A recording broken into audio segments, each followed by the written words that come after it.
Sí. Santiago, ¿querías decir algo?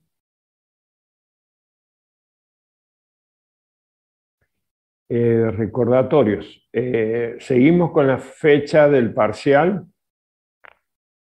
del, ya les digo, del 27 de octubre. ¿Estamos ahí? Perfecto, perfecto. Muy bien. Segundo parcial. En el segundo parcial entra unidad 8, 8, 9, 10, 11, 12 y 13. Esas son las unidades parcial. Todo lo que a partir de la parte de magnetismo hasta la unidad 13. ¿Sí? Muy bien.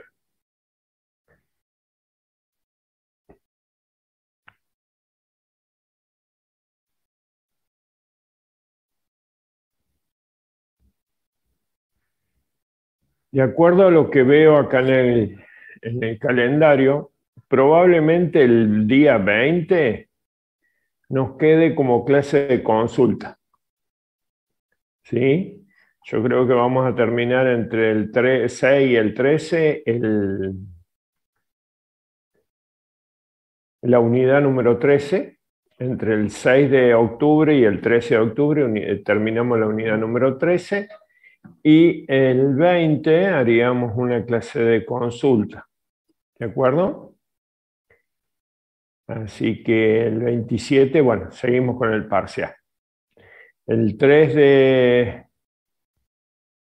Podemos hacer el 3, un recuperatorio de... El 3 o el 10, un recuperatorio del segundo parcial, ya que lo tienen visto, lo repasan, hacemos un recuperatorio del parcial y el 10 y el 10.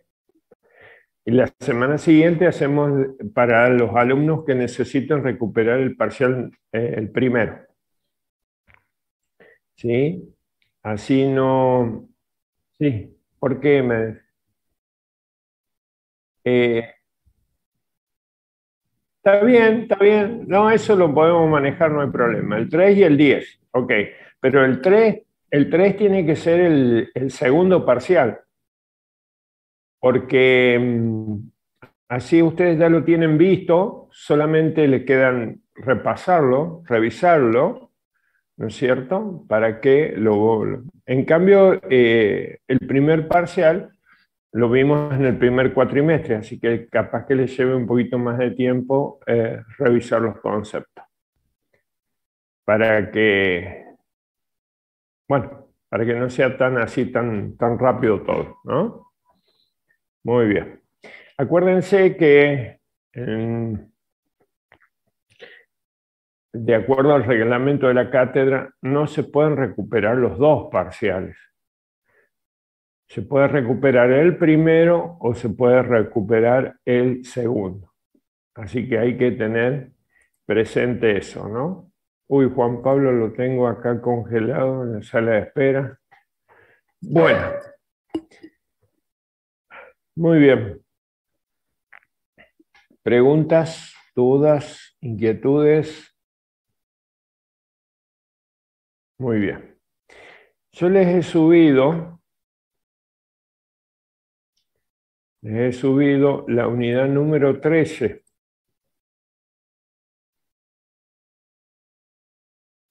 ¿Sí? Que es la última, que es de óptica física. Fíjense si ustedes la tienen ahí. Ok, ok. Acá está, Serway, tomo 2. Acá me olvidé de ponerle tomo 2. Hay un micrófono que está haciendo interferencia. Tomo 2, capítulo 37. ¿Estamos? Muy bien. Bueno, acá vamos a hacer un repaso del principio de Hagen como primera medida. Vamos a hacer un repaso del principio de Hagen. Luego vamos a ver la interferencia de ondas, ¿no es cierto? Cuando se dan una interferencia de ondas, cuáles son las condiciones para generar una interferencia de onda. Vamos a ver la experiencia de Young, que ustedes seguramente en Física 1 la han comentado a la experiencia de Young o al señor Young ¿sí? Y vamos a ver interferencia en películas delgadas. ¿Está bien? La idea es abordar estos temas hoy, ¿sí? Y dejar para la próxima clase la difracción, el concepto de difracción, la difracción por una rendija, por varias rendijas, qué es una red de difracción. Y por último, en el último tema, vamos a ver la polarización de la luz, ¿no es cierto? Los métodos para polarizar la luz y analizar la luz. ¿Estamos? En principio, nosotros hoy nos vamos a tratar, nuestro objetivo va a ser de la clase de hoy, la interferencia de onda, experiencia de Young, interferencia en películas delgadas. ¿Sí? Y vamos a repasar el principio de Huygens. ¿Sí? Principio de Huygens. Muy bien. Esto del principio de Huygens está en la página del tomo 2, página 991, tomo 2 del Serway, ¿no es cierto? Por supuesto, del Serway. Si alguien quiere, si alguien quiere, si alguien quiere ampliar. Acuérdense que esto es orientativo.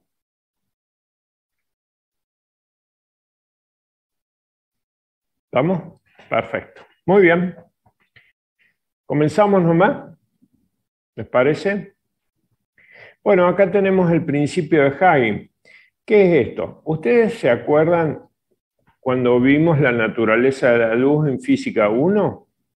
¿Alguien se acuerda de cuál era la naturaleza de la luz en Física 1?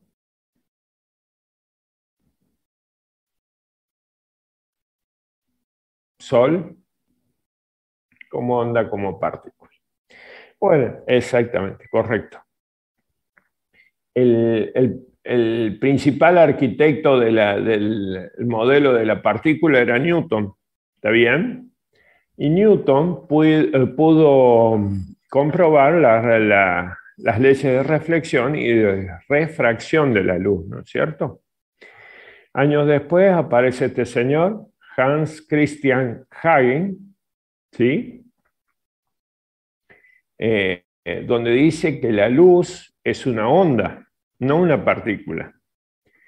Entonces ahí empiezan los científicos a polemizar, pero en ese momento Huygens era un científico nuevo, no era muy conocido. Newton, al contrario, tenía ya su historia de científico, entonces muchos no le creen a Huygens.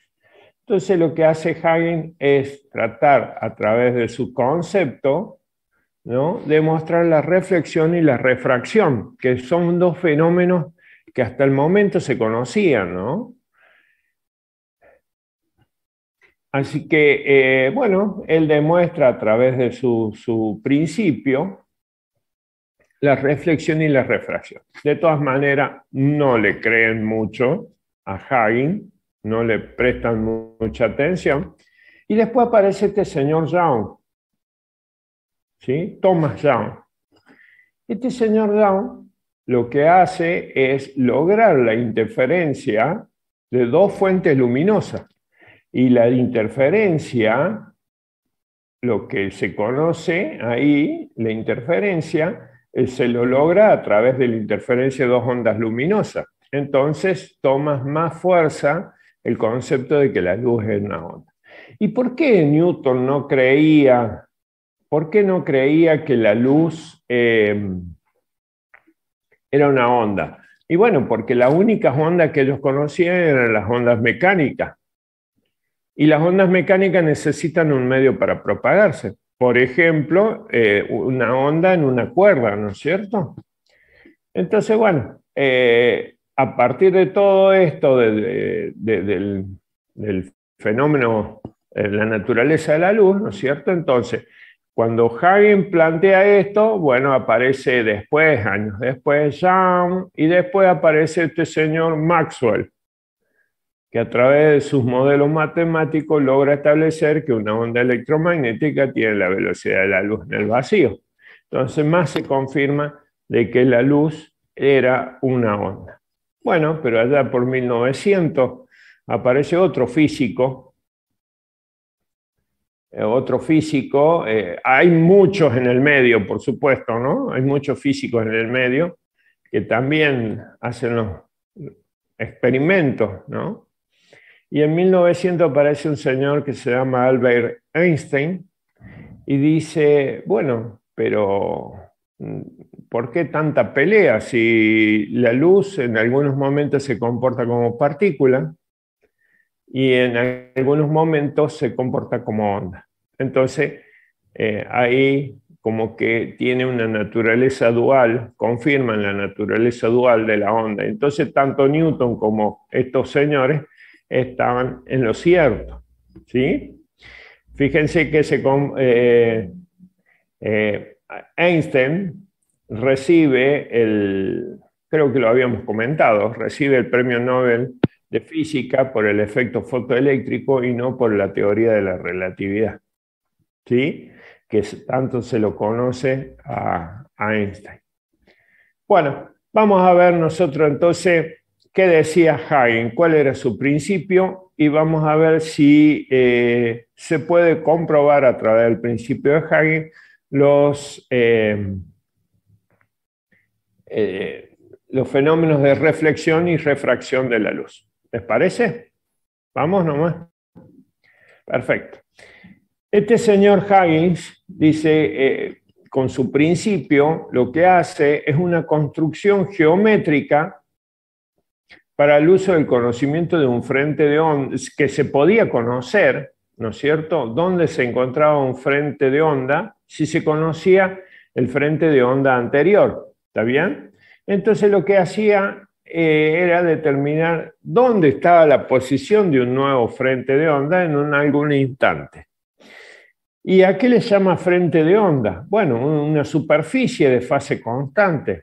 Es decir, una superficie en donde todas las ondas que pasan por los puntos de esa superficie tienen la misma fase. ¿Está bien? Muy bien. Y vamos propiamente a la definición de este señor Huygens.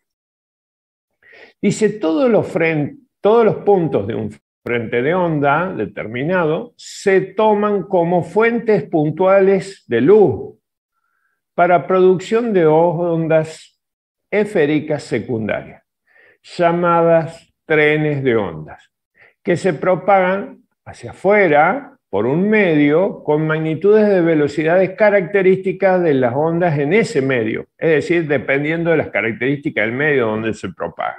¿Está? Después de un intervalo de tiempo transcurrido, la nueva posición del frente de onda es la superficie tangente a los trenes de onda o la envolvente a esa superficie. Uy, qué difícil. A ver, ¿qué es lo que dice? Bueno, vamos a suponer acá que la línea celeste, acá, fíjense en el dibujo, en el gráfico A, que la línea celeste es un frente de onda anterior. ¿Está bien? Este señor dice que todos los puntos que hay en un frente de onda se pueden considerar como fuentes puntuales para la producción de ondas esféricas secundarias. Entonces, este punto y todos los que ustedes quieran marcar son fuente de ondas puntuales, ¿no es cierto?, que producen ondas esféricas secundarias. Acá están las ondas esféricas, las rojas. ¿Está bien? Estas son las ondas esféricas secundarias. ¿Está bien? Y dice que el nuevo, después de un intervalo de tiempo, un tiempo delta t, ¿no es cierto?, suponiendo que esta onda se propague en el vacío, la rapidez de la propagación va a ser c, la rapidez de la luz en el vacío. Por lo tanto, después de un intervalo de tiempo, el nuevo frente de onda, es decir, c por delta t, va a ser la nueva posición del frente de onda. El nuevo frente de onda, fíjense, va a ser BB', que es la superficie tangente a los trenes de onda. A la superficie es esta roja, ¿no es cierto?, a estas ondas esféricas rojas. Entonces, se puede conocer dónde está el nuevo frente de onda si se conoce el frente de onda, la posición del frente de onda anterior. ¿Estamos? En este caso es una onda plana que se propaga hacia la derecha.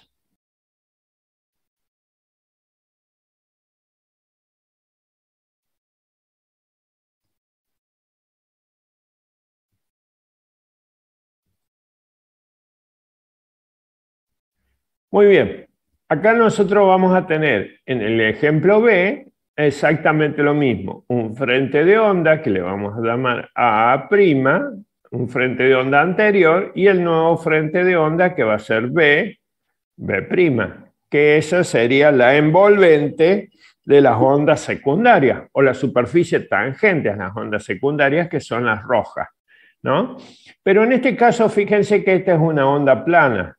Esta va a ser una onda esférica.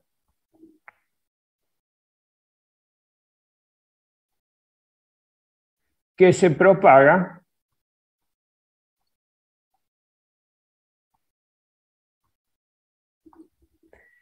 a la derecha.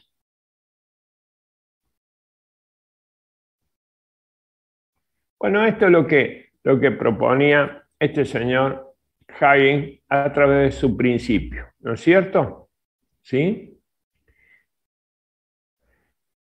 Entonces, lo que quería hacer él, decía, se puede conocer cuál es la posición de un frente de onda, ¿sí?, sabiendo cuál es la posición de un nuevo frente de onda, sabiendo cuál es la posición del frente de onda que tenía antes. ¿Estamos? Bien. Ahora vamos a ver el principio de Huygens. No lo tengo acá en el PDF. Ustedes lo pueden buscar ahí en la página, como le decía, 991. Pero lo vamos a ver en una hoja en blanco. Este va a ser el principio de Huygens aplicado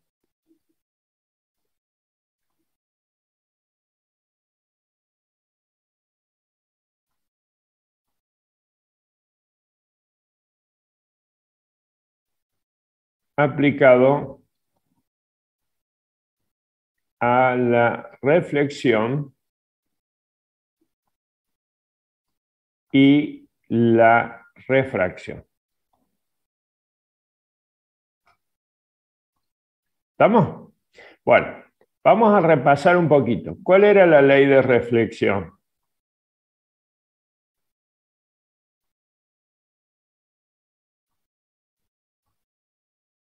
Veamos.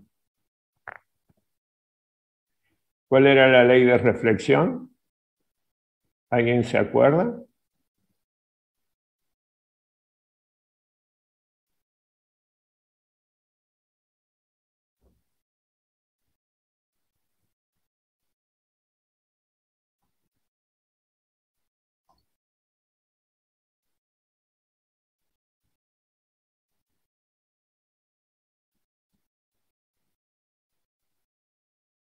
Normal a la superficie. Dice que un rayo incidente sobre una superficie reflectante forma un ángulo con la normal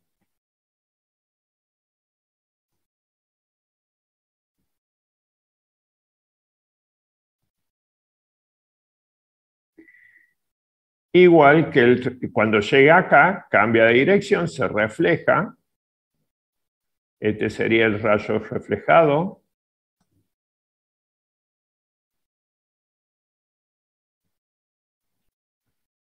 Dice que el ángulo del rayo incidente con la normal es exactamente el mismo ángulo que forma el rayo reflejado con la normal.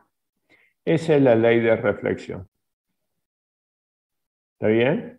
Y también se sabe que el rayo incidente, la normal y el rayo reflejado están en el mismo plano. ¿De acuerdo? Bueno, este sería en la ley de reflexión. ¿Y la de refracción?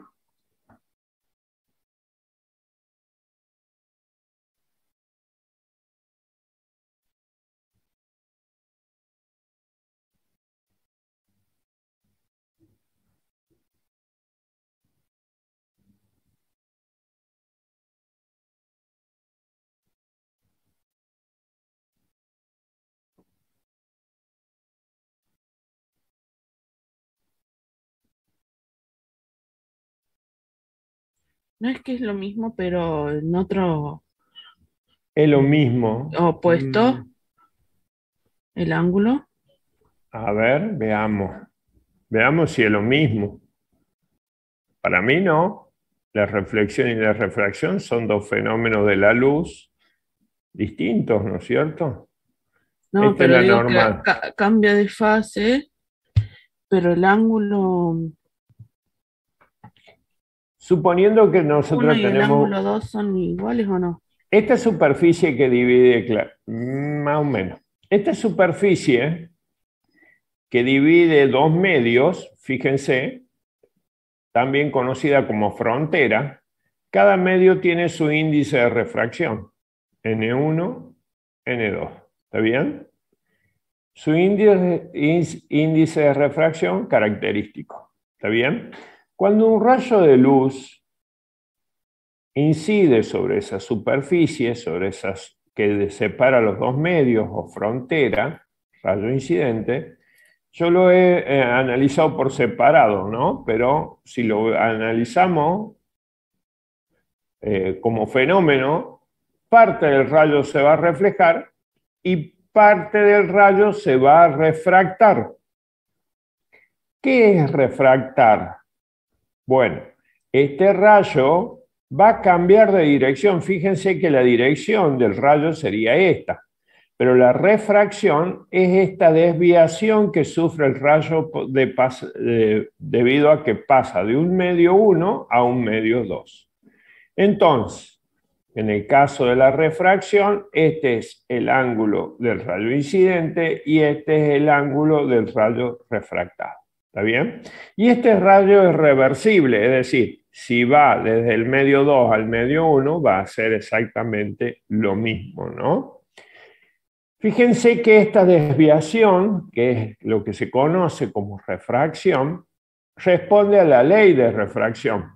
Ley de refracción o ley de Snell, que dice que el índice de refracción del medio 1 multiplicado por el seno, le vamos a poner 1 acá, y 2, para que tengamos acá. El seno de θ 1 del ángulo que forma el rayo incidente con la normal es igual al índice de refracción del medio 2 por el seno del ángulo que forma el rayo refractado con la normal. Ley de refracción o ley de Snell. ¿Sí? ¿Se acuerdan de eso? ¿Sí? Acuérdense también que cuando el rayo de luz pasa de un índice de refracción menor a un índice de refracción mayor, ¿está bien? El rayo se acerca a la normal. Pero si lo hace en sentido contrario, de un índice de refracción mayor a un índice de refracción menor, se aleja de la normal. Bueno, entonces vamos a ver si este señor Huggins puede cumplir con lo que había propuesto, ¿no? hacer incidir un frente de onda sobre una superficie reflectante. Vamos a tomar la superficie reflectante, acá.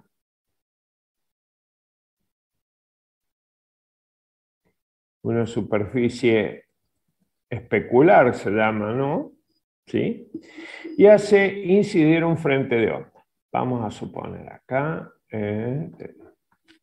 vamos a suponer que acá viene un frente de onda. Vamos a dibujar los rayos del frente de onda. Estos rayos es para indicar cómo se propaga ese frente de onda. Y son perpendiculares a esos frentes de onda. Este rayo es para indicar la propagación del frente de onda.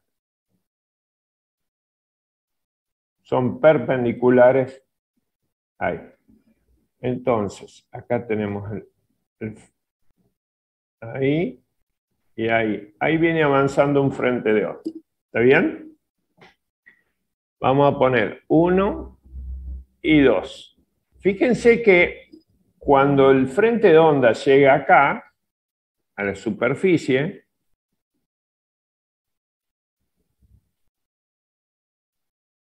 esta parte, le vamos a llamar punto A, llegó acá a la superficie, a una superficie reflectante.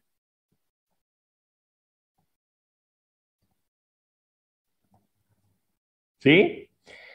Mientras el otro rayo, este rayo 2, todavía está en esta posición, en una posición B. ¿Está bien? Mientras el rayo 1 llegó al punto A, el rayo 2 llegó al punto B. ¿Está bien? Ahora bien, les voy a dibujar acá. Bueno, esto llega acá y esto llega acá. Después se los voy a sacar para no ensuciar el dibujo.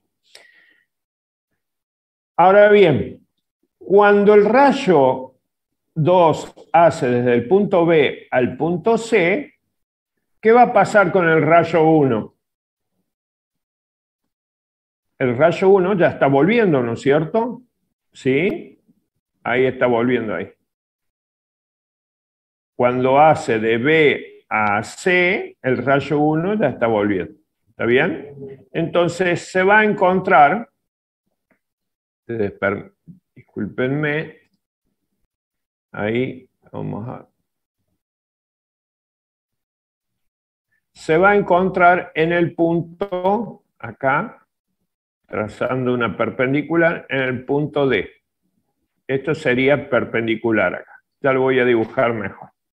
Es decir, ya está volviendo el rayo 1 acá, el rayo 1 ya está volviendo. ¿Está bien? Mientras el rayo 2 hace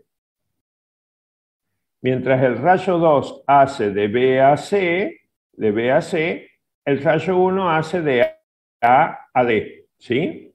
De A a D. Bueno. Entonces ahora lo que voy a hacer, voy a dibujarlo sin estas ondas esféricas. Bueno. Perdón, profe, ¿podría subir un poco la página? Así me da otra. ¿Acá? Sí, gracias. Bueno. Ahí está. Dale. Entonces voy a borrar esto y voy a volver a dibujarlo ya sin las ondas esféricas secundarias para que se pueda observar.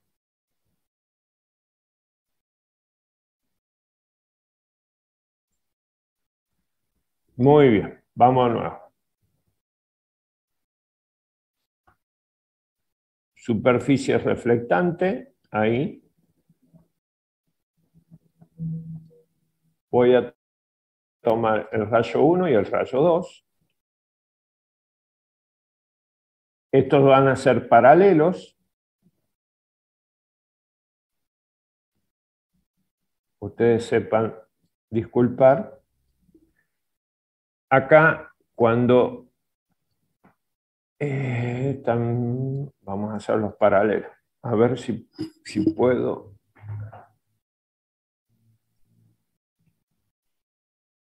Este es verde. Acá. Vamos a ver si puedo hacerlo.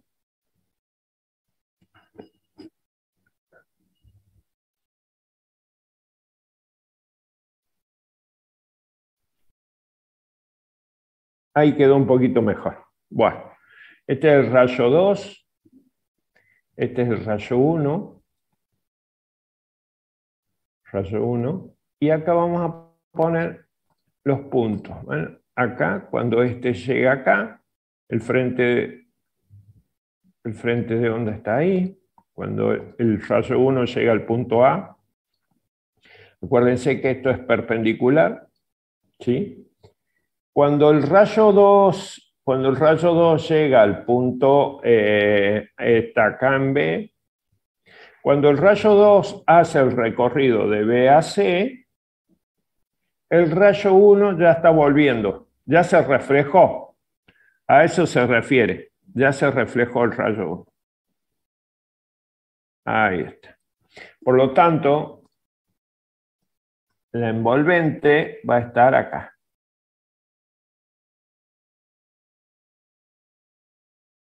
Ahí estaría el envolvente y le vamos a poner un punto D. Es decir, cuando el rayo 1 toca la superficie reflectante, el rayo 2 está en el punto B. Cuando el rayo 2 avanza hacia la superficie reflectante, ahí va a tener una velocidad que va a ser igual a C por delta T, ¿no es cierto? El rayo 1 está volviendo, ya se reflejó. ¿Sí?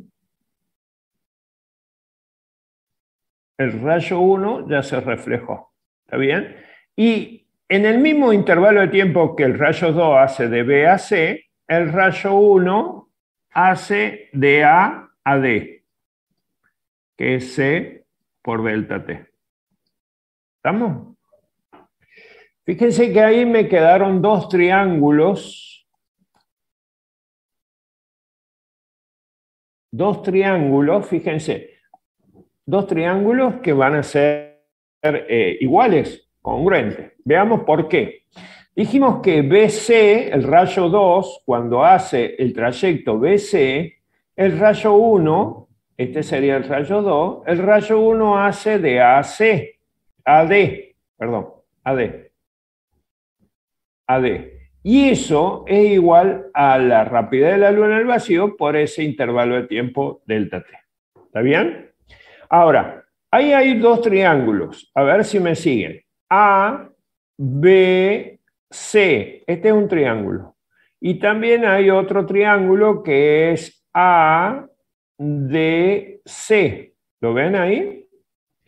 Estos dos triángulos, fíjense que tienen el lado BC y AD es igual. Y después tienen otro lado que es igual, que es este que está acá abajo, que es AC. AC es un lado común a los dos triángulos. Si estos dos triángulos tienen el lado AC común y un lado, que es BCAD, igual a C por delta T, decimos que estos triángulos son congruentes. ¿Está bien? Triángulos congruentes. ¿Estamos?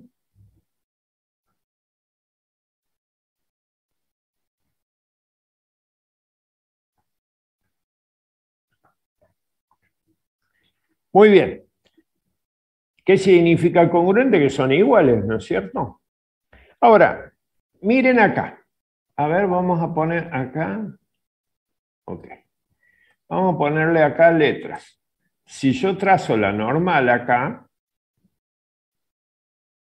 este ángulo va a ser tita, ¿está bien? Tita, le vamos a llamar tita, el ángulo que forma la normal con el rayo 1.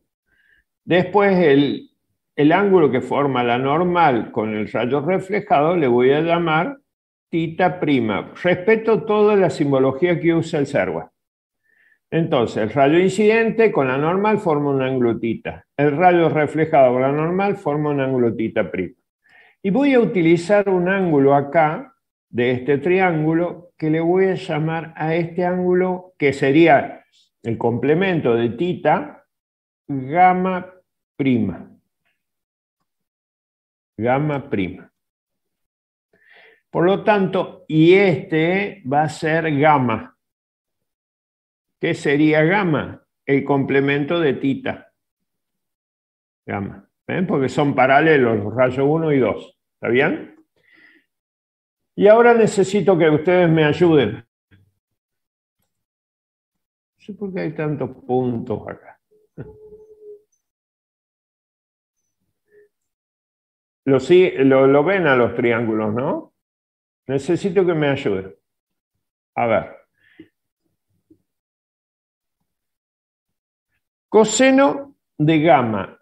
En función de estos triángulos que tengo yo acá. Coseno de gamma. ¿A qué sería igual? Fíjense en el triángulo. En el triángulo ABC. Coseno de gamma.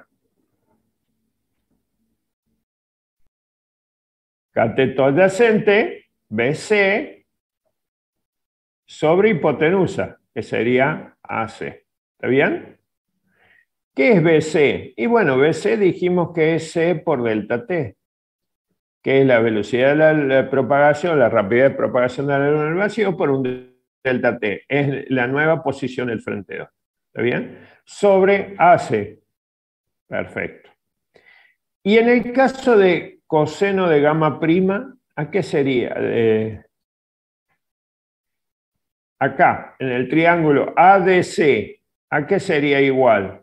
Bueno, gamma prima va a ser AD, cateto adyacente, AD, sobre AC. Profe, pero los ángulos no tendrían que ir hasta los lados, hasta el lado AB y hasta el lado DC. Es que ya vamos a llegar a... Ah, bien, ok. Porque si Ahí no, vamos a no se llegar. pueden, o sea, si no, no se pueden Claro. usar las propiedades Estamos trigonométricas. analizando, Porque, claro, estamos utilizando los triángulos ABC y ADC. Ahí lo claro, vemos, pero, mirá. bueno, Ahí lo vemos. AD es igual a C por delta T sobre AC. ¿Está bien? Muy bien. ¿Y cómo son los ángulos ahí?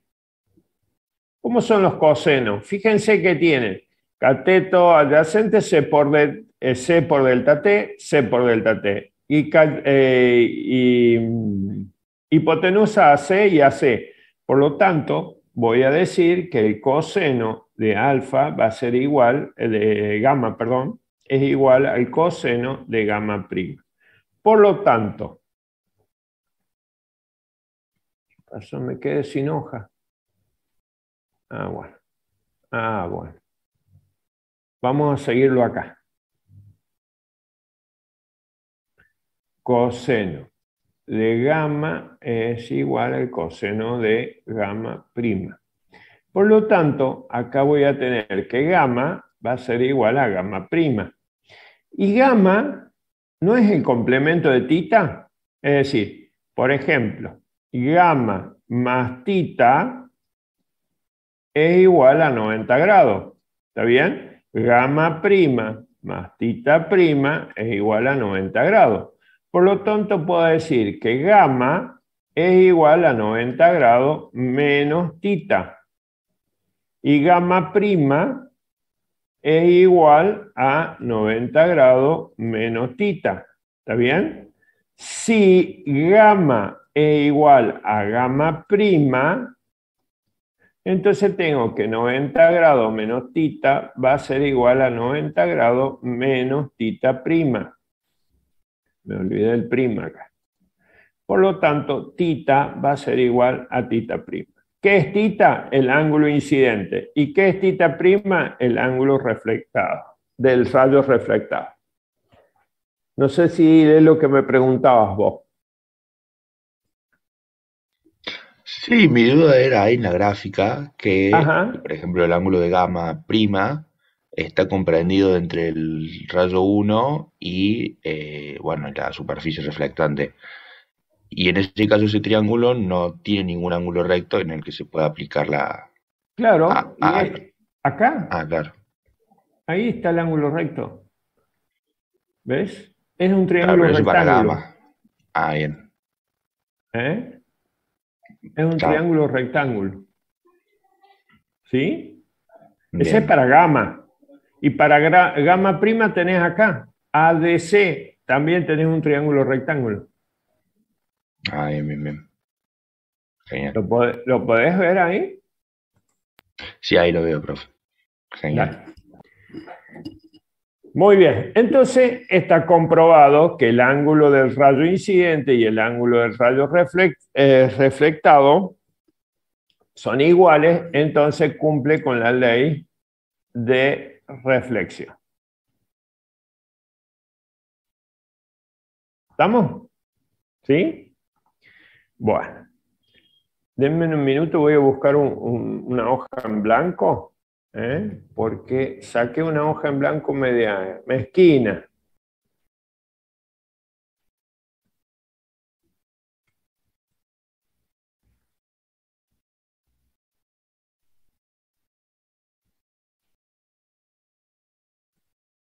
Bueno, ¿cómo estamos hasta ahí?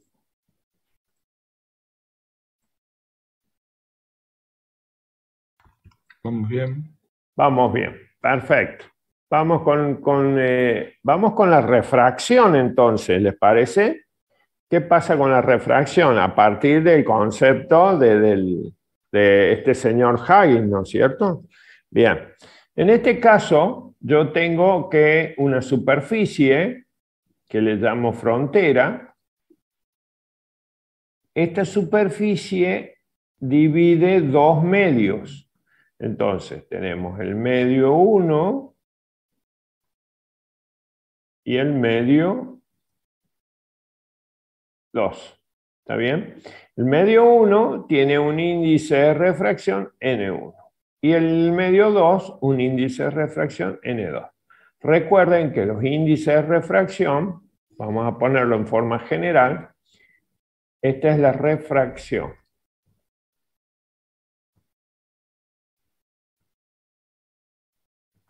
El índice de refracción, N, es el cociente entre la rapidez de la luz en el vacío y la rapidez de la luz en el medio, ¿no?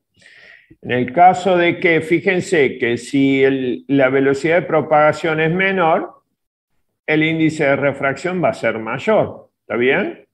Dependiendo del medio. Si la velocidad de propagación en el medio es mayor, el índice de refracción va a ser menor, ¿no es cierto? Todo va a depender del medio donde se propague la luz, ¿sí? Bueno, en este caso nosotros vamos a plantear lo mismo que habíamos planteado la vez pasada, un frente de onda que incide sobre esta frontera. Vamos a trazar los rayos. Estos rayos indican la dirección de propagación del frente de onda. Acuérdense que en todo momento estos rayos son perpendiculares a los frentes de ondas, ¿sí? Vamos a poner un frente de onda acá para que ustedes lo vean. Este frente de onda acá viene avanzando acá sobre sobre esta frontera o esta superficie que divide los dos medios. ¿Vamos? Cuando llega el rayo 1, cuando llega al punto A, le vamos a llamar, para no cambiar las letras, acá está la normal, ahí. Este va a formar un ángulo acá, va a formar un ángulo con la normal, que le voy a llamar θ 1, ¿está bien? θ 1. Fíjense que cuando llega el rayo 1 al punto A, en el punto, trazando una perpendicular, voy a ver que el rayo 2 está en el punto B. ¿Está bien? Es decir, este es el frente de onda que viene avanzando, ¿no es cierto? Cuando llega al punto A, en el rayo 2 está en el punto B. ¿Sí? Ahora bien, ahora el rayo 1 ya empieza a cambiar de medio, por lo tanto, tiene que refractarse, se desvía, ¿no? Se desvía de su trayectoria. ¿Sí? Y el rayo 2, mientras este se está desviando, el rayo 2 llega a su, a la superficie que divide los medios. Acá. Es decir, mientras el rayo 1 se está refractando, acá, el rayo 2 avanza de B a C. Entonces, el rayo 1 está en el punto D. ¿Está bien? El punto D. Ahora,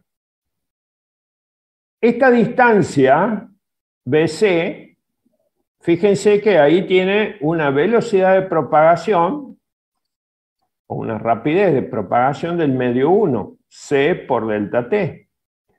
En el caso del rayo 1, que ya se empezó a refractar, va a tener una rapidez de propagación B y esta distancia la va a hacer en B por delta T.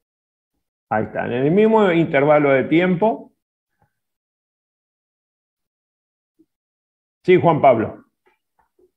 Sí, disculpe, no entiendo cómo logra cómo hace para colocar ese segundo frente de onda. ¿Qué consideración toma? ¿A dónde, che? El segundo frente de onda, el que está cuando justo incide el punto C. Vamos a ver acá. Este es el frente de onda que viene avanzando. ¿Sí? Viene avanzando acá. Estos son los rayos, son perpendiculares e indican el avance del frente de onda y llegan a una superficie. Acá. Vamos a ponerle una superficie acá. Epa.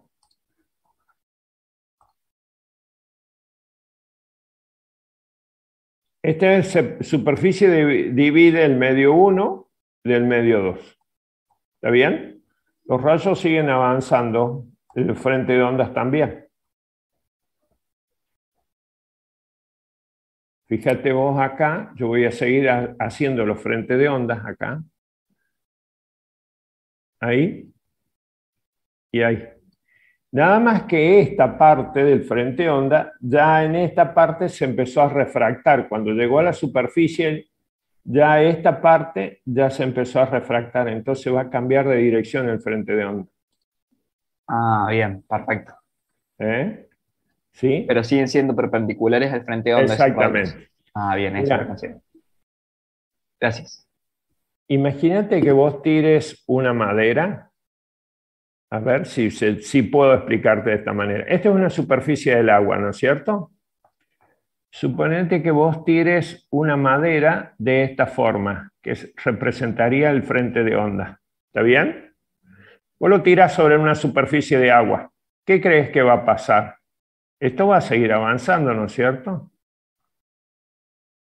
Y cuando llegue acá, ¿qué va a pasar con la madera? ¿Ah? Va a empezar a flotar.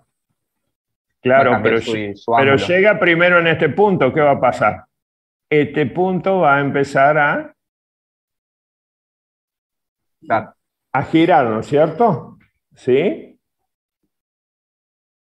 Perfecto. ¿Te imaginas eso? Sí, ahora lo comprendo. Muchas gracias. Dale. Bueno.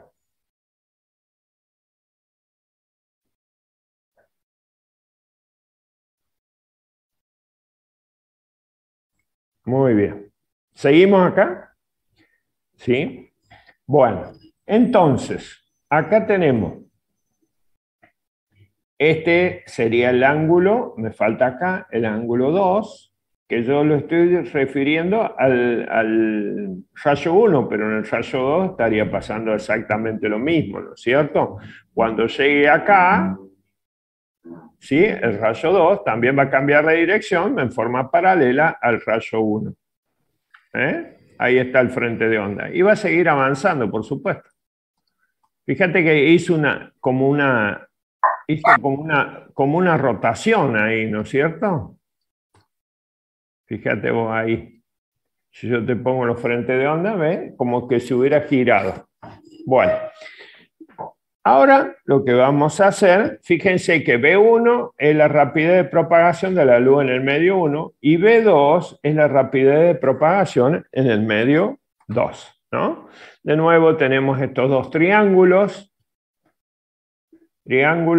A, B, C, y tengo el triángulo que es A, D, C.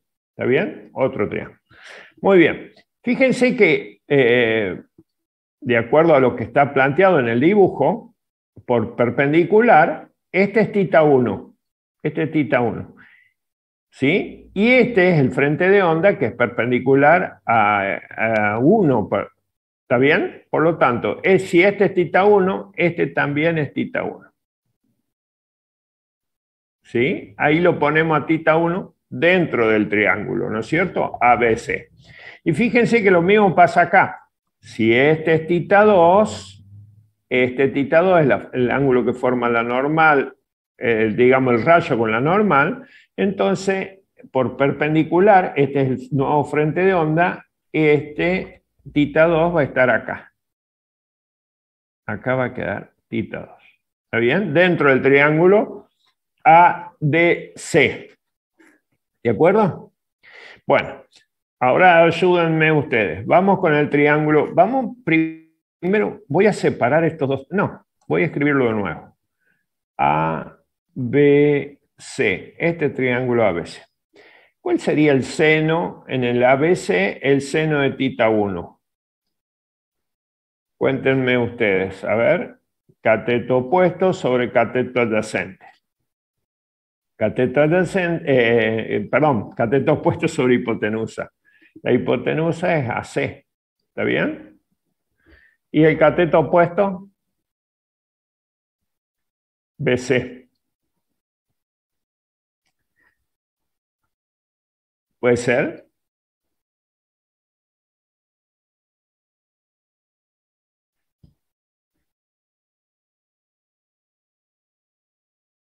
¿Sí o no? Bien. ¿Cuánto vale BC?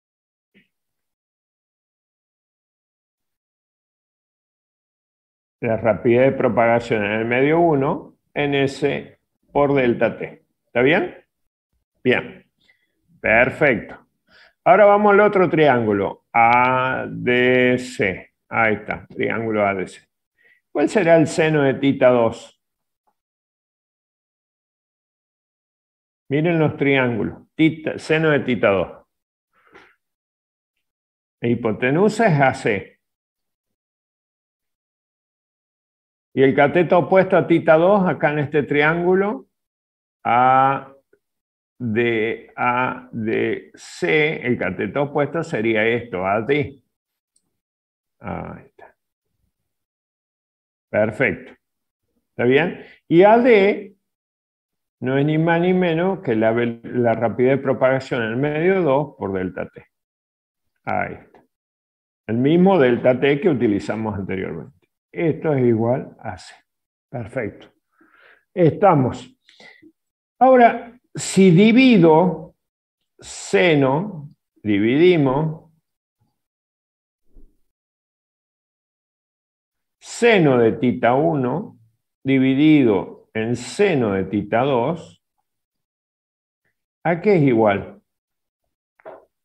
Bueno, vamos a hacer acá línea de fracción y vamos a tener B1 por delta T sobre AC, B2 por delta T sobre AC. Ahí está. Simplificamos. Delta T, AC, AC. Y me queda, en definitiva, que esto es igual a B1 sobre B sub 2. ¿Está bien? B1 sobre eso. Perfecto. Muy bien. Nosotros dijimos que el medio 1 tiene un índice de refracción 1, que es igual a C sobre B1. Por lo tanto, B1, la rapidez de propagación de la luz en el medio 1, va a ser igual a C sobre N1.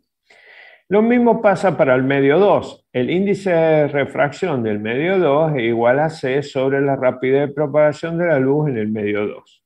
Entonces, ¿cuál será la velocidad de propagación de la luz en el medio 2?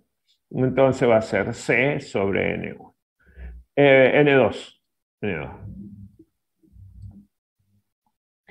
Si yo reemplazo B y B2 por esa cantidad, voy a tener, ¿sí? Ahí veamos. Acá vamos a tener B1, que es C sobre N1, y B2, que es C sobre N2. Simplificamos la C, que es la rapidez de propagación de la luz en el vacío, y me queda, en definitiva,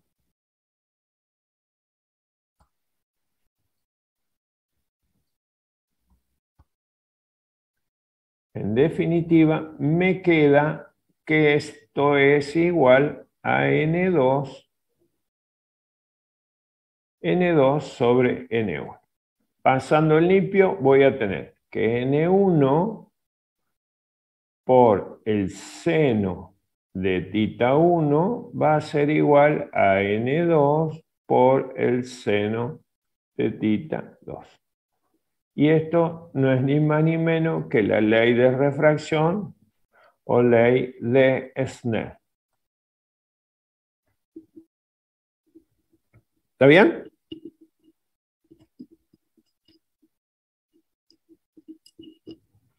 Sí, profe. Explicado a partir de lo que consideraba Hagen, que la luz era una onda, ¿no es cierto? ¿Estamos? Bien. ¿Preguntas? Epa, al revés quería hacer.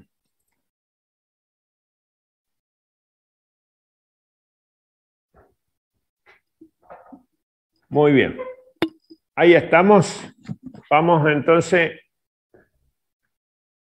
de nuevo a nuestro PDF. ¿Sí? Bueno, acá tenemos, hemos visto cómo es el principio de Huygens y cómo se aplica a las leyes de reflexión y de refracción. Ahora lo que vamos a hacer es ver la interferencia en ondas luminosas. Nosotros hasta ahora, en Física 1, lo único que hicimos es ver interferencia en ondas mecánicas, ¿no es cierto?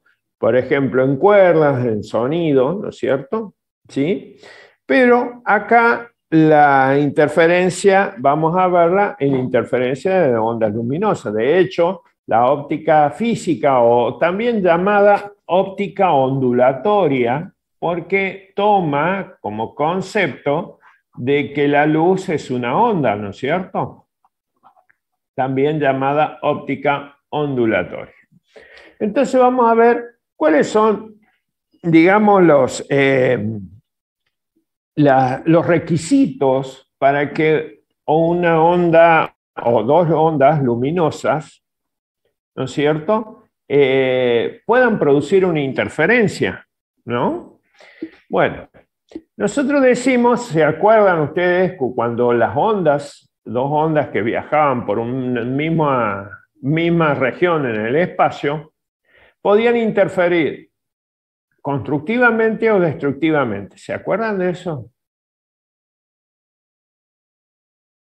Dos ondas que viajan en la misma región del espacio. Podían interferir constructivamente o destructivamente. ¿Se acuerdan de Física 1? ¿Tienen aprobado Física 1? Bueno, no hay problema, no. Era una broma, no los voy a poner ahí en tensión.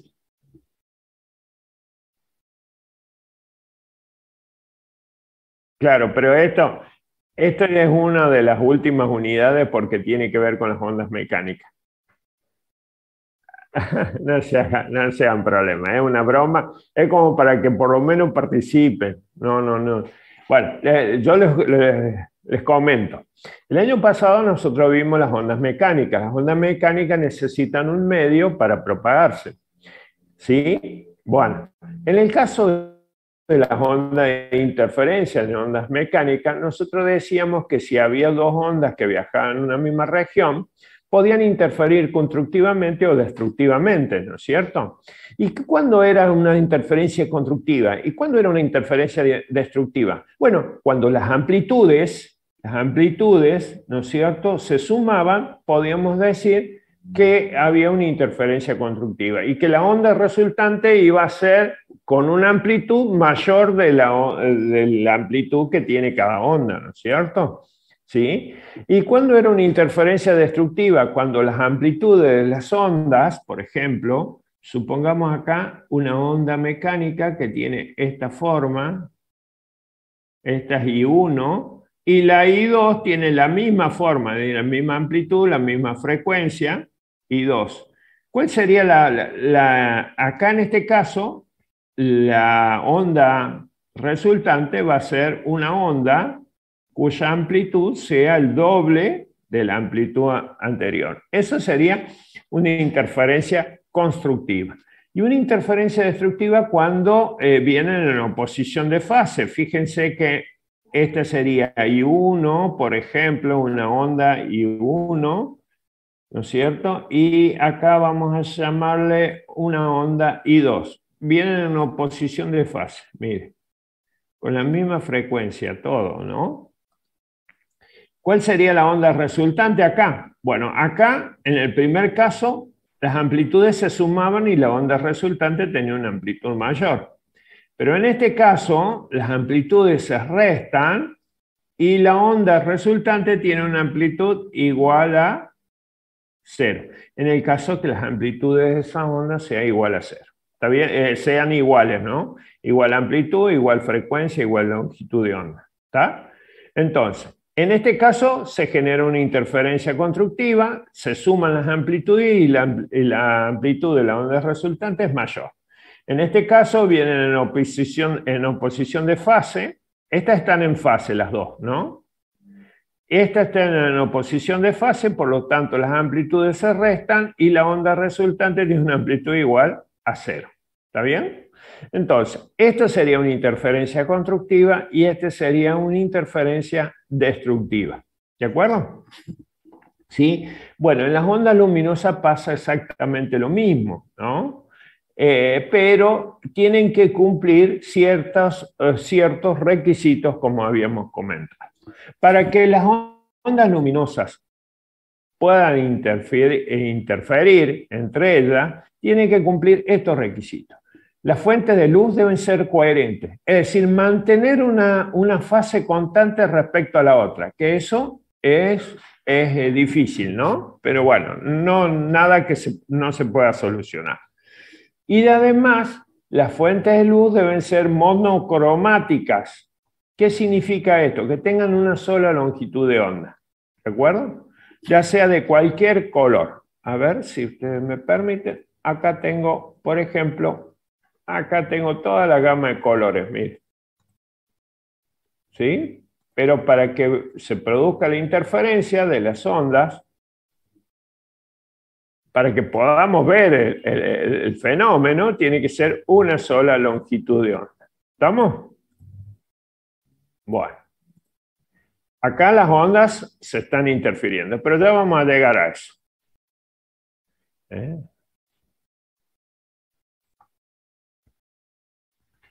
Muy bien, entonces, ¿cuáles son las condiciones o los requisitos? Que deben ser coherentes, las fuentes de luz deben ser coherentes, deben tener una relación de fase constante respecto a la otra, y las fuentes tienen que ser monocromáticas, si no, no podríamos ver el fenómeno de interferencia. Bueno, y acá está el señor Young, Thomas Young, a través de la experiencia de la doble ranura de Young, ¿sí? Este señor lo que hizo es generar la interferencia de dos ondas luminosas, que a juzgar por lo que decía Newton, si la luz viajaba en línea recta, este experimento de Thomas Young no hubiera tenido efecto. ¿Está bien? No hubiera tenido efecto. Entonces lo que hizo es hacer incidir sobre esta pantalla de doble rendija o doble ranura, o dos orificios, un frente de onda plano, de manera que cada ranura se comportaba como una fuente de luz. Al ser el mismo origen de la luz, estas dos fuentes de luz eran coherentes entre ellas, ¿no es cierto? Tenían la misma relación de fase, porque tienen el mismo origen. Entonces, cuando la luz pasaba por esos orificios, se extendía sobre la sombra, como ustedes pueden ver, y se generaban ondas secundarias esféricas. Y esas ondas secundarias esféricas entre la fuente de luz 1 y la fuente de luz 2, esta ranura 1 y la ranura 2, interferían en una pantalla de observación. Cuando se generaba una franja brillante, era una interferencia constructiva. Cuando se generaba una franja oscura, era una interferencia destructiva, ¿no es cierto? Fíjense que acá, en los puntitos rojos, hay una interferencia constructiva. En los puntitos celestes hay una interferencia destructiva, ¿no es cierto? Un mínimo, un máximo, un mínimo, y alternaba franjas brillantes con franjas oscuras, ¿de acuerdo? Muy bien. ¿Y por qué es esto? ¿Por qué? ¿Qué es lo que pasa? Mire, acá nosotros tenemos la pantalla de la doble ranura, ¿no es cierto? Dos rendijas, dos ranuras, y de ahí estos serían como, se comportan como fuentes puntuales de luz, ¿no es cierto? Como fuente de luz. Y de acá, de la fuente de luz, sale la onda, ¿sí?, de la luz. Cuando llegan, fíjense acá, llegan en fase. Fíjense que la onda llega al mismo tiempo, toma el mismo valor. Entonces decimos que llegan en fase. Entonces ahí generaría una franja brillante. En el gráfico B, que es otro ejemplo, fíjense que las ondas vuelven a llegar en fase, entonces vuelven a generar una franja brillante. Pero en la gráfica C, fíjense que las ondas llegan en oposición de fase. Por lo tanto, ahí están generando una franja oscura. ¿Está bien? ¿Sí? Cuando llegan en oposición de fase, generan esta franja oscura. Cuando llegan en fase, generan una franja brillante. Y fíjense que este es el patrón donde se genera un patrón de interferencia en esta pantalla de observación, que acá está de costado, nosotros acá en la foto la vemos de frente. Esta es una foto. ¿Sí? Entonces, fíjense que acá hay una línea de referencia, simétrico, queda simétrico el dibujo hacia arriba y hacia abajo. En la parte central se genera una franja brillante y va alternando con franjas oscuras hacia los costados. ¿Estamos? Nosotros vamos a verlo desde el punto de vista matemático o del modelo matemático, cómo es que se producen estas franjas brillantes y estas franjas oscuras. Lo que no vamos a hacer es calcular la intensidad de la franja brillante ni de las franjas oscuras, ¿no? Eso va a ser tema si ustedes lo quieren ver en forma particular, no hay ningún problema. Nosotros lo que vamos a ver por qué se produce nada más. ¿Estamos? ¿Cómo estamos hasta acá? Habla mucho el profe, me parece. Profe, Sí. tengo una pregunta. ¿Cómo pueden estar las ondas en la misma fase si tienen distintas longitudes? Por empezar en distintos Bueno, puntos. ese es el problema. Ese es el problema, que sean coherentes. Si yo tengo dos fuentes luminosas distintas acá, es muy difícil lograr la coherencia entre la fuente de luz. Por eso lo que hizo Thomas Young es incidir una misma fuente, un frente de onda producido por una sola fuente sobre una ranura, y hay que generar dos fuentes coherentes. Por ejemplo, si él hubiera puesto una vela acá y otra vela acá, ahí no puede generar una coherencia entre las fuentes de luz. Las velas son fuentes de luz incoherentes, ¿no es cierto? Entonces, él lo solucionó de esa manera, haciendo incidir sobre esta pantalla un frente de luz, un frente de onda plana, ¿no es cierto?, de la misma fuente que pase por esta ranura. Y ahí esas ranuras, al tener la misma fuente de luz, se comportan como dos fuentes de luz coherentes. ¿sí? Es difícil. En las ondas en las ondas sonoras pasa exactamente lo mismo, ¿no? Para que Claro, sean coherentes tienen que ser producidos por el mismo artefacto. claro, bien, gracias. ¿Eh? Bueno. Bueno, entonces, ¿ya están listos? Bueno, abróchense los cinturones que arrancamos, ¿les parece? Vámonos. Bueno, acá está. El frente de onda lo vamos a ver desde el modelo matemático, ¿no es cierto? El frente de onda, un frente de onda plano que incide sobre esta pantalla de doble ranura. Ahí tenemos la ranura. Estas ranuras se van a comportar como fuente de luz coherente porque tienen el mismo origen, ¿no es cierto? Tienen la misma relación de fase. Entonces, vamos a ver que tomamos un punto arbitrario. Acá tenemos una línea de referencia, una línea horizontal, como si fuese el eje X, ¿no es cierto?, que hace que el dibujo quede simétrico. Fíjense que está en el punto medio acá. ¿Sí? Vamos a suponer que tomamos un punto arbitrario, un punto P, ¿no es cierto?, donde ahí no sabemos todavía, a ciencia cierta, si se va a generar una interferencia constructiva o una interferencia destructiva. Si es constructiva, se genera una franja brillante. Y si es destructiva, una franja oscura, ¿no es cierto? Bueno, vamos a trazar las distancias, estos rayos, desde la fuente de luz hasta el punto P, el rayo 1, y desde la fuente de luz de la ranura 2 hasta el punto P. Este rayo 1 y este rayo 2. ¿Está bien? Que son las distancias que recorrería la onda, ¿no es cierto? ¿Sí?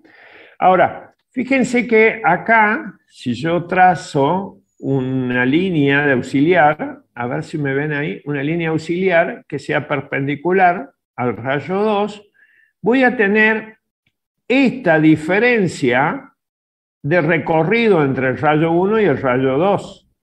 ¿Está bien? Si trazo una perpendicular, este rayo me quedaría igual a esta distancia. Pero el rayo 2 es más largo que el rayo 1.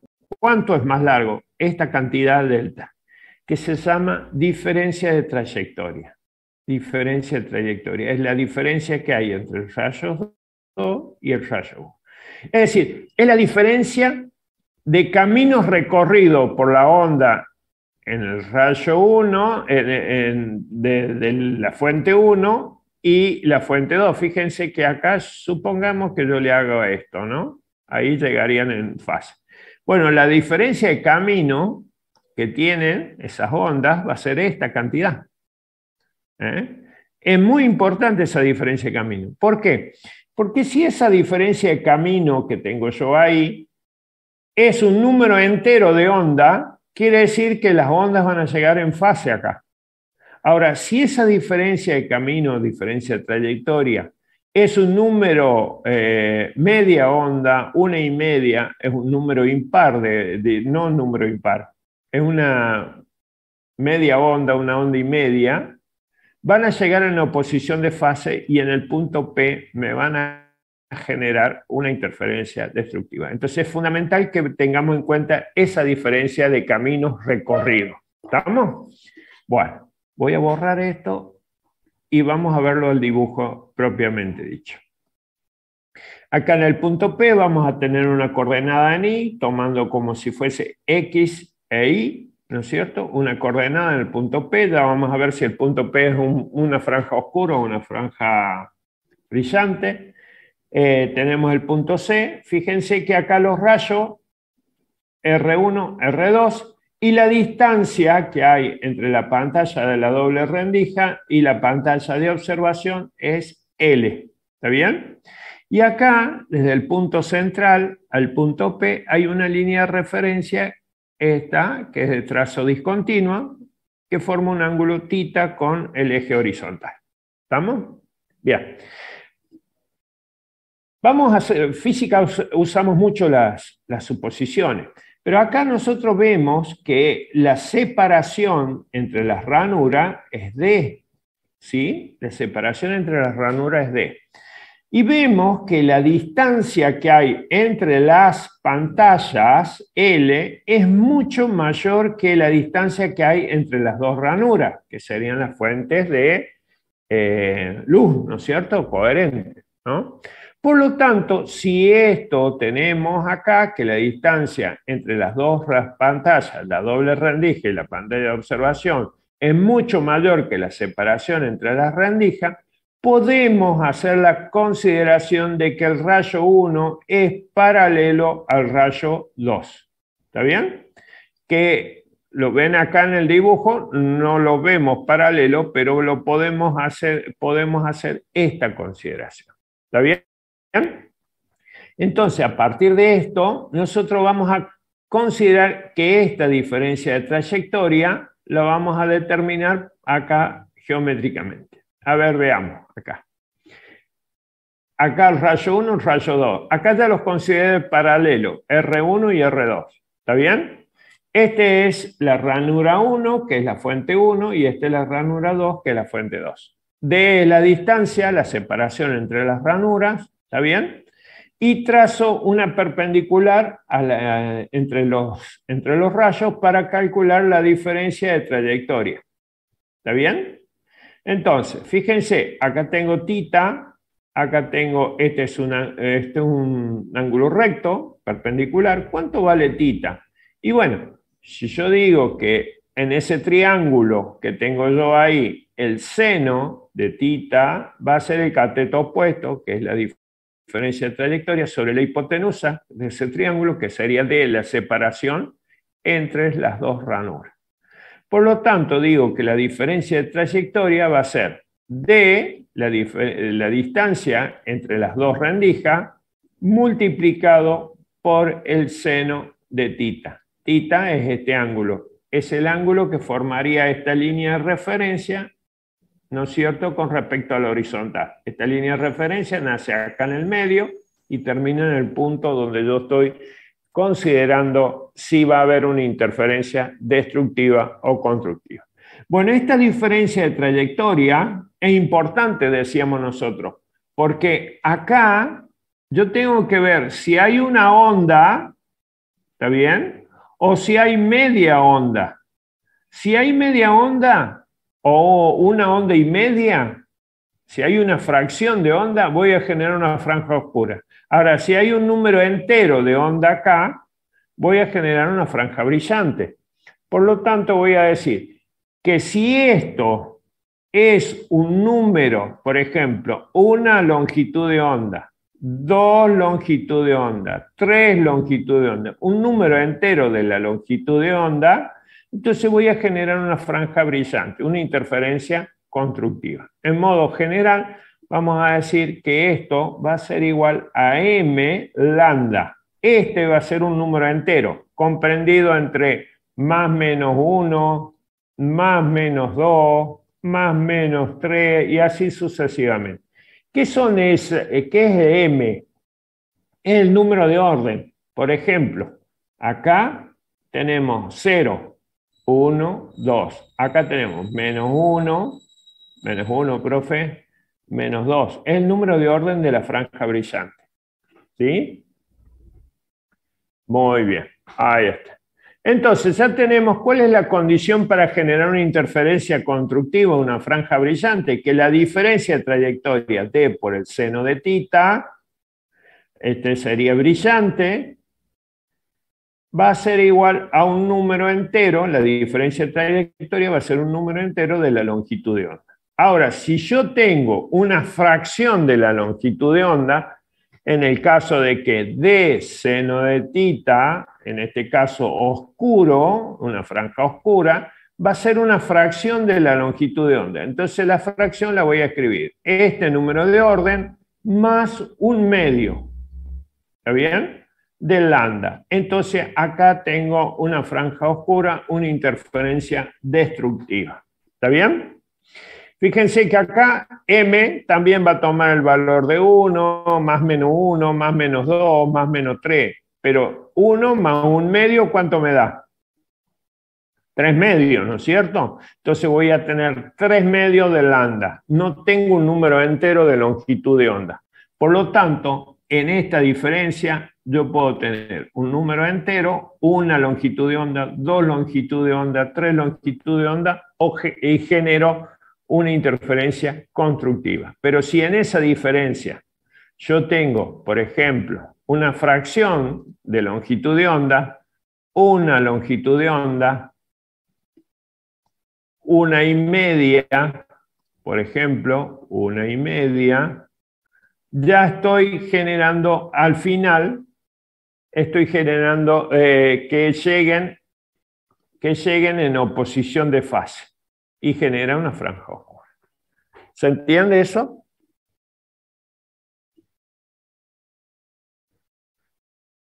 Bien.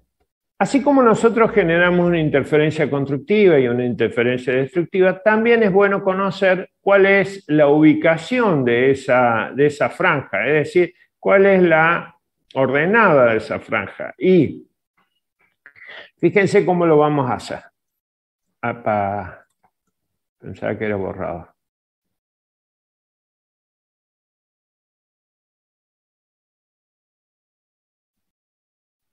¿Ven el triángulo celeste ahí? Bien. El triángulo celeste tiene como lado L e I. ¿Está bien? ¿Sí? Ese triángulo celeste yo puedo decir que la tangente de θ, que es el ángulo que está acá, es igual al cateto opuesto sobre cateto adyacente. Por lo tanto, I va a ser igual a L tangente de θ. ¿Está bien? Ahora, si se cumple esta cantidad y decimos que θ es muy pequeño, en este caso, la tangente de θ se aproxima al seno de θ. ¿Está bien? Por lo tanto, yo puedo escribir, en este caso, puedo escribir que I va a ser igual a L seno de θ. ¿Está bien? ¿Y cuál será la ordenada de una franja brillante? Bueno, I brillante va a ser igual a L de seno de θ brillante. ¿Y cuánto vale el seno de θ brillante? Recuerden ustedes que para generar una franja brillante, la diferencia de trayectoria tiene que ser igual a un número entero de la longitud de onda. ¿Y puedo despejar acá seno brillante? Sí, claro. Entonces el seno de θ brillante va a ser igual a m lambda sobre d. Por lo tanto, lo puedo reemplazar acá. Entonces me quedaría L por m lambda sobre d. Entonces, ¿cuál es la posición de va a depender del número de orden, ¿no es cierto? De m. ¿Sí? M1, M2, M3, así sucesivamente. ¿Estamos? Entonces, ya me queda ahí la posición de la franja brillante. ¿Y cuál sería la de la franja oscura? A ver si se animan a hacer una ecuación de la franja oscura.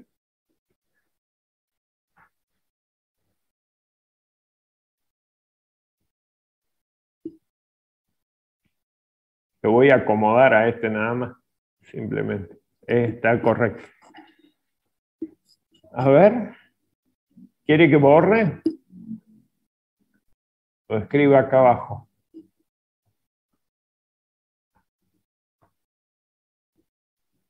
Y oscuro.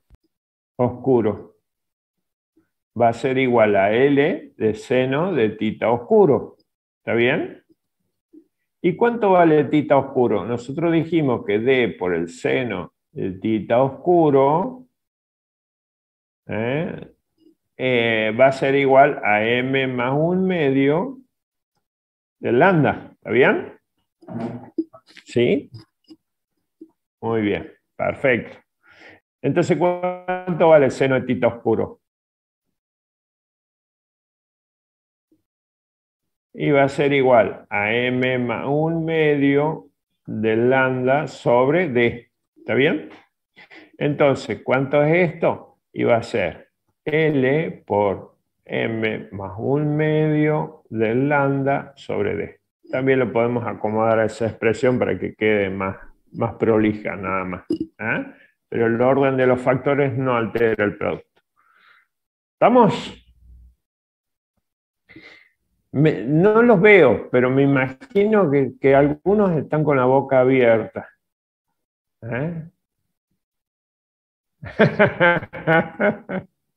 Solo tal vez. Muy bien. Bueno, acá está I brillante. I brillante y acá tengo I oscuro, ¿no? A ver si, a ver si podemos ver un ejemplo.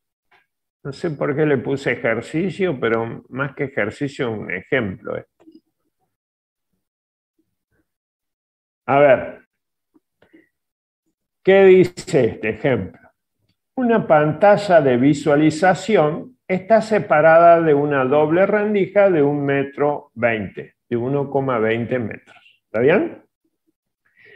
La distancia entre las dos rendijas es de 0,030 milímetros. Fíjense la diferencia que hay entre la separación de las dos pantallas y de la distancia entre las dos rendijas. ¿Sí?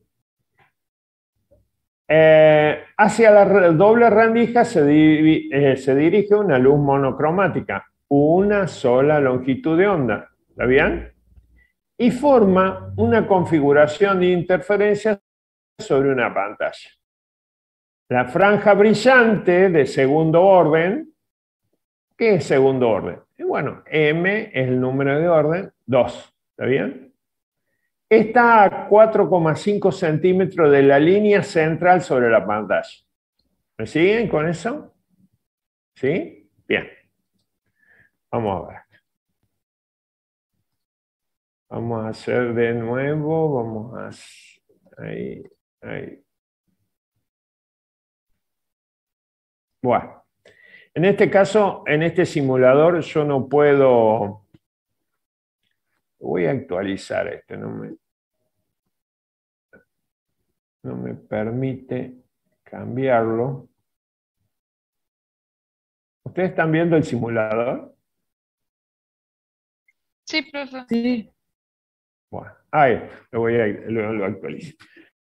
Nosotros podemos elegir una longitud de onda, ¿no es cierto? ¿Sí? Vamos a nuevo. En este caso, la longitud de onda es de 700 nanómetros, ¿no es cierto? La frecuencia es de 428 terahertz, ¿no es cierto? Y la velocidad de propagación es la velocidad de la luz, los 300.000 metros sobre segundo. Perfecto. Estas son las fuentes, digamos, las ondas esféricas secundarias, ¿no es cierto? Fíjense ahí, estamos generando una interferencia constructiva y acá una interferencia destructiva. Yo lo único que puedo hacer acá es ver cómo van las ondas. Fíjense, miren, cuando llegan en fase van a generar una interferencia constructiva y cuando fuera en fase van a interferencia destructiva. ¿Está bien? Muy bien. Yo lo único que puedo hacer en este simulador es modificar la separación entre las dos ranuras.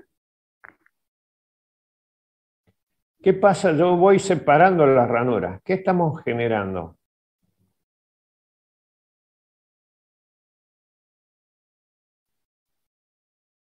¿Qué pasa cuando separamos las ranuras? ¿Ven los puntitos rojos? En esos puntitos rojos es donde se genera la interferencia constructiva. Estas son las ondas, ¿no es cierto? Quiere decir que en esos puntitos rojos llegan en fase y generan estas franjas brillantes. Estas franjas brillantes alternadas con las franjas oscuras, ¿no es cierto? ¿Sí? Esto ya, ahí se ven las dos, pero ya me parece que un poquito, ya se complica un poco, ¿no? Y ahí también, este es para mí el mejor es este. ¿Sí? Después pueden cambiarle la longitud de onda. ¿cómo le van a cambiar la longitud de onda? ¿Cómo le cambiarían la longitud de onda? Acá les dejo el link para los que quieran, los que puedan verlo. Cambiando el color, profe, de la frecuencia. Sí, claro. Acordate que vamos de 400 nanómetros a 700 nanómetros, ¿no? ¿Sí? Fíjense que acá vamos de 400 nanómetros, bueno, acá no, de 400 nanómetros a 700, el espectro visible, ¿no? Bueno, vamos cambiando esto. Vamos a ver, se ha generado ahí un lío lindo, ¿no?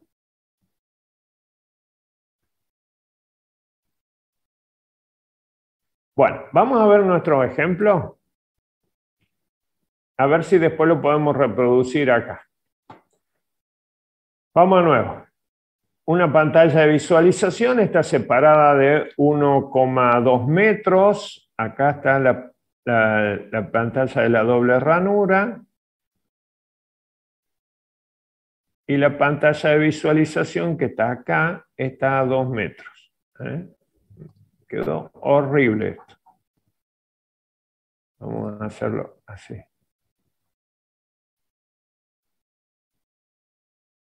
Esta es la línea de referencia.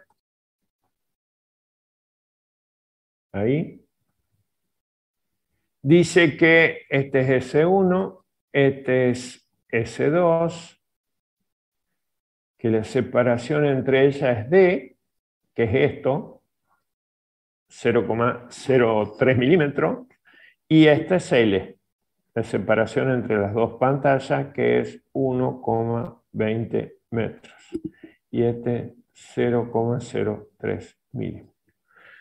Dice que acá se está generando una franja brillante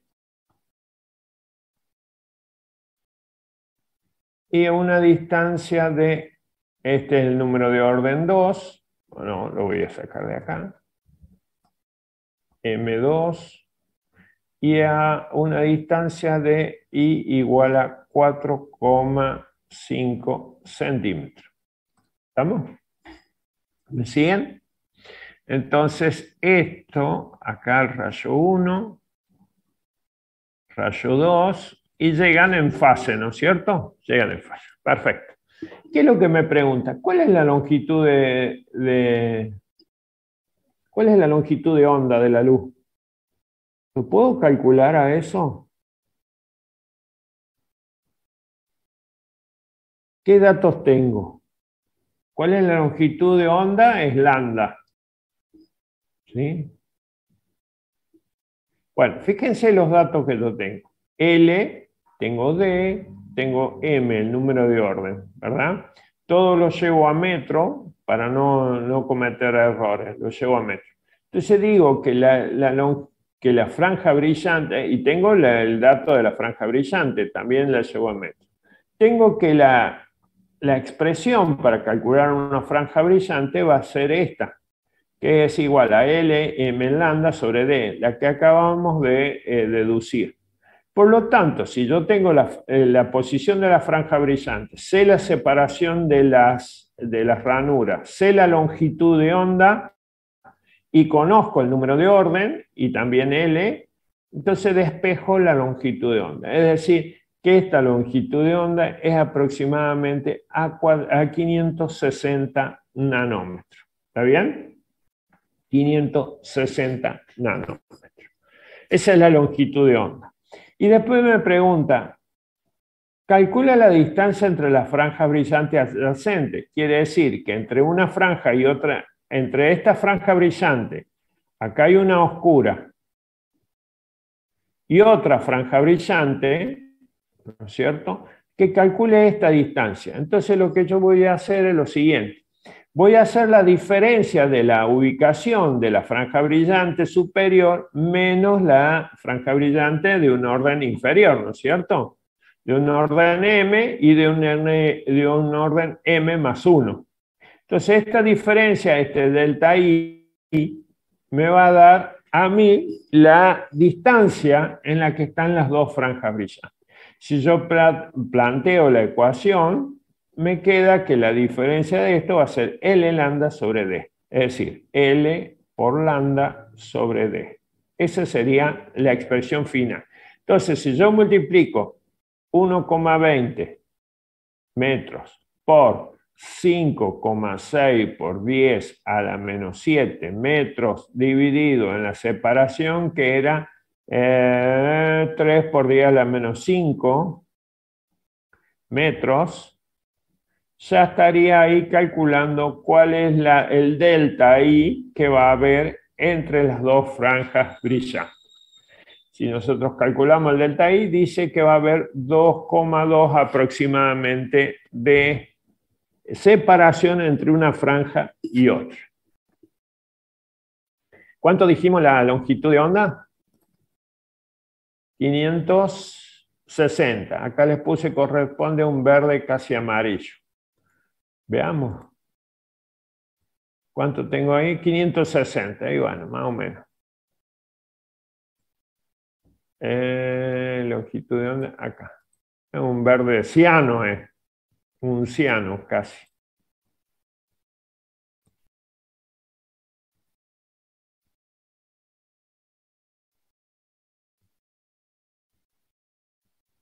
Ahí está, 560. ¿Está? De longitud de onda. ¿Qué pasa? Fíjense acá la separación de las ranuras. ¿Qué pasa si yo modifico la separación de las ranuras?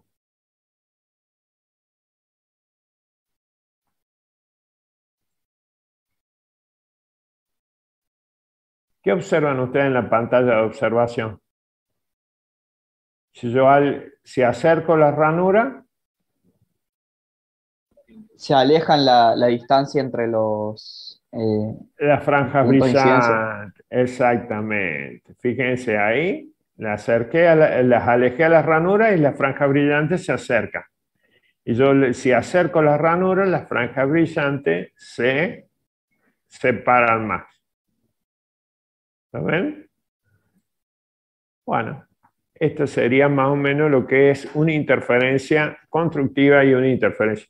Fíjense los puntitos. Los puntitos es cuando se genera una interferencia constructiva. Acá. Este sería la parte de menos 1, menos 2. Número de Ohm. Creo que ahora un poquito mejor. Me parece, ¿no? Y bueno, y por último, la interferencia en películas delgadas. ¿Les parece? Hacemos este temita corto. Estas películas delgadas, estamos hablando casi del espesor de una pompa de jabón o de una mancha de aceite en el pavimento. Fíjense qué delgadas que son las películas, ¿no? Una pompa de jabón, el famoso burbujero. Cuando hacen las burbujas, y esas burbujas están en el sol, van a ver colores ahí, muchos colores, toda la gama de colores, ¿no es cierto? ¿Sí? Y en la mancha de aceite también queda muy bonito. Por ahí estamos mirando y esperando el colectivo. Un día que se demora el colectivo, miramos el pavimento, vemos agua y una mancha de aceite. Es muy común, ¿no? Y vemos toda la gama de colores. Bueno, en este caso pasa lo siguiente. Si un haz de luz incide sobre una película de espesor T, una película de espesor muy pequeñito, una película delgada, lo que va a pasar es lo siguiente. Si el rayo de luz incide sobre esta película, fíjense que el rayo de luz viene de un índice de refracción del aire que es menor hacia un índice de refracción de la película que es mayor. ¿Está bien? Entonces ese rayo cuando llega acá, parte se refleja y parte se refracta. Ahora, el rayo que se refleja, cuando el rayo de luz viene de un índice de refracción menor hacia un índice de refracción mayor, el rayo que se refleja genera un cambio de fase de 180 grados. Hay un cambio de fase en el rayo de luz reflejado.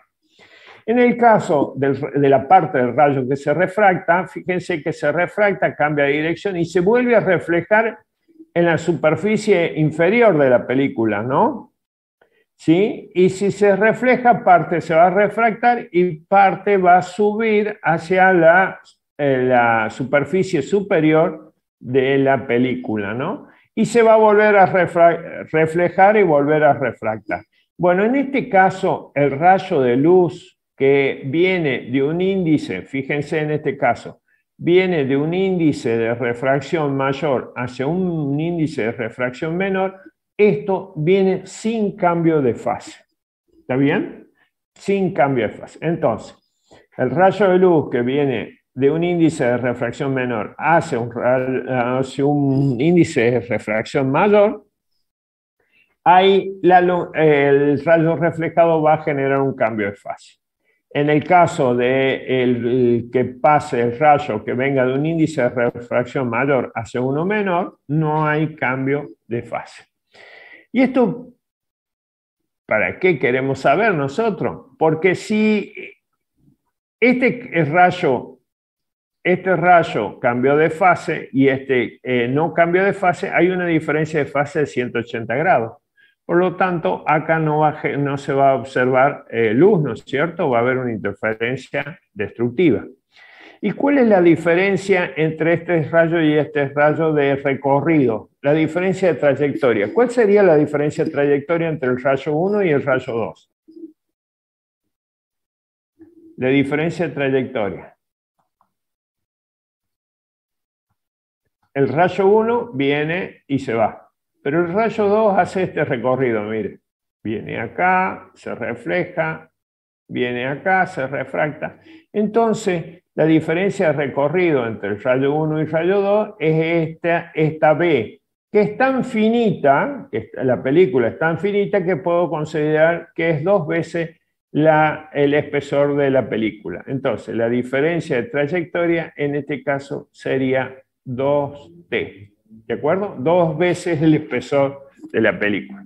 Si el rayo 2 en esa diferencia de espesor de la película hay media longitud de onda o una fracción de longitud de onda, entonces va a salir cambiado de fase y va a generar una interferencia constructiva.